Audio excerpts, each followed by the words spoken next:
kind of hat is that? A mount me hat? Please do not touch my vehicle. Is this yours? You own this? That is my issued vehicle. Do not... Is it illegal to touch your vehicle? What law is that? I asked you not to touch the vehicle. I didn't say it was a law. It doesn't have to be a law. That's me requesting it. Okay, well, do I have to listen to your request? Give me $5. Absolutely not. Okay, it was the same fucking Can thing. you run that 29 Jeremy Bartlett, please?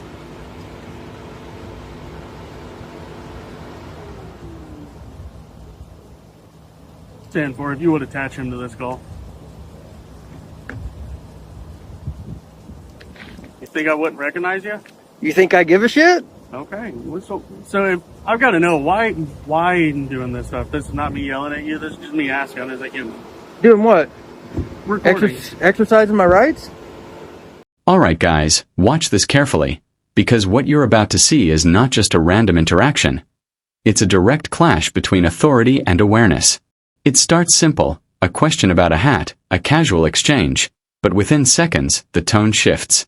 A citizen is told not to touch a police vehicle, not because it's illegal, but simply because the officer requested it. And right there, that's where the tension begins. The citizen pushes back, calmly but firmly, asking a critical question. Do I have to follow your request? That moment exposes something deeper. The difference between law and personal authority. This isn't just conversation anymore. This is a test of rights, knowledge, and control in real time. I mean, don't you think everybody should use their rights and exercise them? Oh yeah, I fully agree with that. Okay. So what are we talking about then? If you don't mind me asking, how much research have you put into this? To what? This? Yes. To this place? No, to where you can and cannot record. I'm not saying... Oh, a ton. Ton? Okay. Yeah. So, Yeah, about a year's worth before I even started doing it. Really? Yeah. Okay. I was just wondering. Yep. So, from my understanding, I will have to double check, but from my understanding, the parking lot is city property. All of this sidewalk is not. This is property of the businesses. Well, they're public businesses. They might be public businesses, but in the state of Illinois, because I have had to deal with this before, in the state of Illinois, even if it is a public business, the public business has been designated by the state that it can be identified as a private, and the employees or the designees of the employees Listen to can this. request that you be trespassed from the property. If I'm committing a crime first. No, so here's the deal with trespassing. You do not have to commit a crime to That's be false. trespassed. Well, go ahead and trespass me from here. Now listen closely, because this is where things start heating up.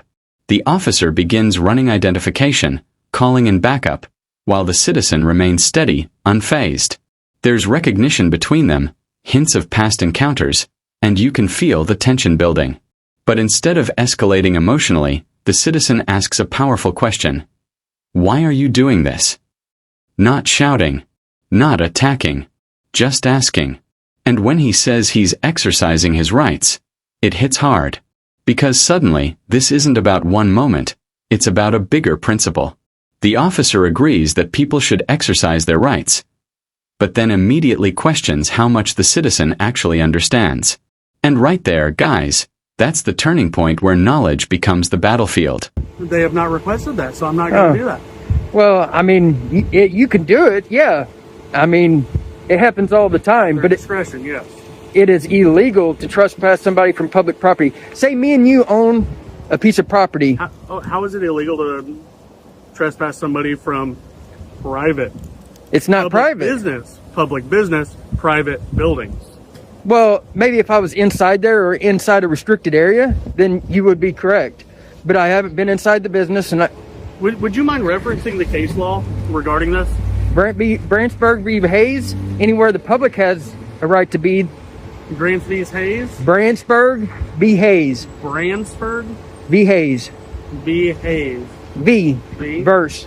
I'm going to have to look that one up. I'm not sure about that one. But I can just tell you right now, the Code of Federal Regulations 107, or it might be 102.7-420, DHS put out a memo in 2013, I think it was, or 2015, redacted, and then re-released it in 2018, and that is the CFR for it, if you wanted to look that up.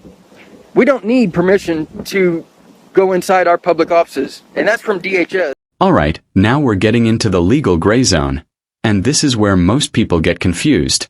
The officer claims the sidewalk belongs to businesses, suggesting it can be treated as private property. But the citizen fires back, arguing that public access changes everything. Then comes the big word, trespassing. The officer insists you don't need to commit a crime to be trespassed. The citizen disagrees, demanding clarity, demanding law, demanding proof. And this is where you see two completely different interpretations of authority colliding head-on. One side leans on enforcement experience. The other leans on research and constitutional understanding. And for you watching this is exactly how rights get tested. Not in courts first, but right here, on the street. But you can be trespassed from them. If I'm disrupting or if I'm causing some kind of... Okay, well... You do not have to have a reason to be trespassed from a property. Yeah, you do. No, you don't. I mean, you could try it. I mean, yeah, you can trespass me from there. Only if I'm in restricted areas. I mean, If you were on the property. there's a bunch of... Technically, you're not on the property right now. Well, I mean, I'll step back on it. I'm going to go back on it.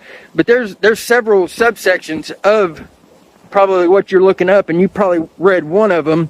And I get a lot of times in like the other places there, they have the Thank you. It's 10:50. they have the state supported land statute, and that's probably what you're talking about. State supported land, you can be trespassed if you're in like a restricted area, if you've been asked to leave. Okay.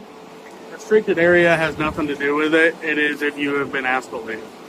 Well, I mean, they can ask all day long. And then you refuse, and then you get charged with criminal trespass to... That's not how... For one, I'm just going to let you know, Pemberton, that's not how trespass works. I did want to, if you would please, it's PEM. Now hold on, because the conversation just went even deeper.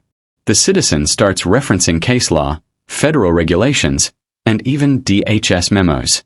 He's not guessing, he's prepared. He brings up the idea that anywhere the public is allowed, recording is protected. The officer, on the other hand, sticks to a broader claim, that property owners or employees can request someone to leave at any time. And this is where things get intense, because both sides are speaking with confidence, but only one is backing it with detailed references.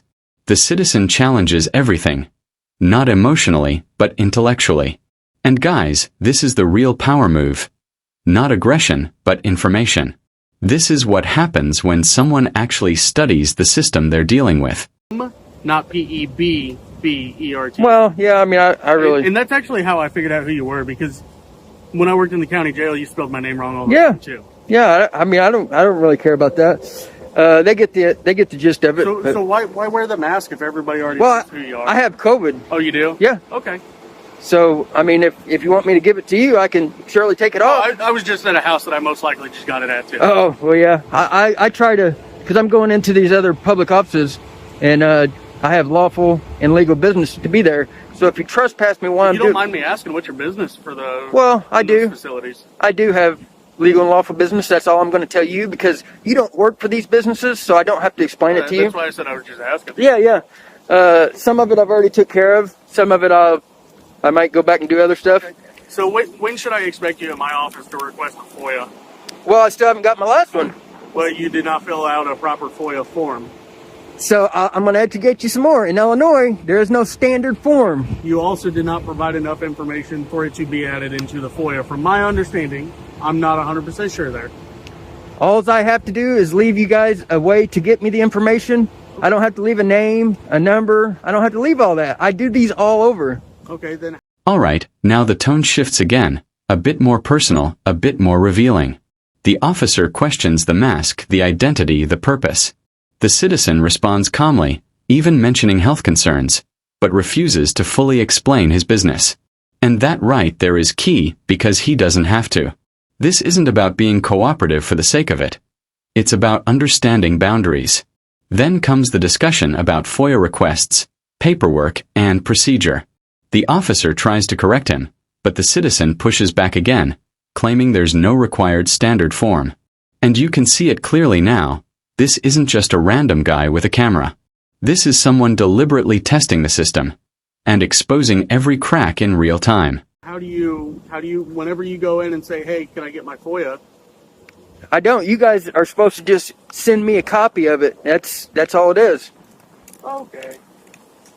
I mean, Hey, Jeremy. yeah, you too, man.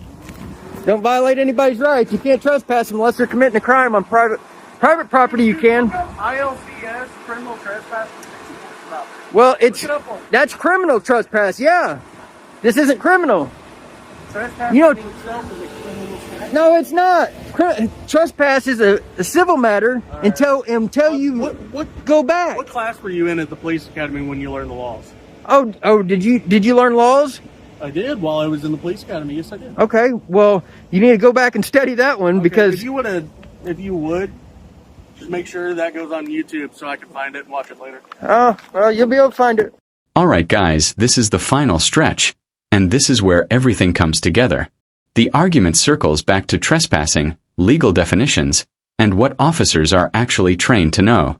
The citizen challenges the officer's knowledge directly, even questioning police academy training. And then, boom, the real message hits. This entire interaction reveals two brutal truths. First, that many officers may not fully understand the laws they enforce. And second, that confidence alone can be used to push authority beyond its limits. The citizen calls it out, claiming officers sometimes bend or invent rules to maintain control. And whether you agree or not, one thing is undeniable. Moments like this are exactly why knowing your rights matters. Because in the end, awareness isn't optional, it's power.